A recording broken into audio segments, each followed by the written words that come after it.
Tired of banking fees eating away at your hard-earned cash?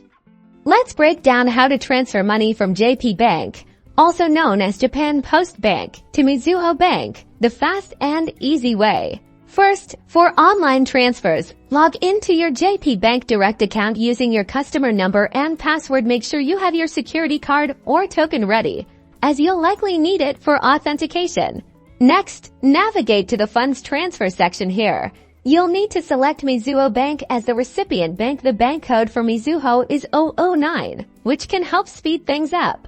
Now enter the recipient's Mizuho Bank account number, carefully double-checking it for accuracy. Then, enter the amount you wish to transfer. Pay close attention to any displayed fees for cross-bank transfers. Prefer using an ATM? Insert your JP Bank card into the ATM. Select the transfer option. Choose Mizuho Bank from the list of banks. Enter the recipient's account number and the transfer amount, just like online.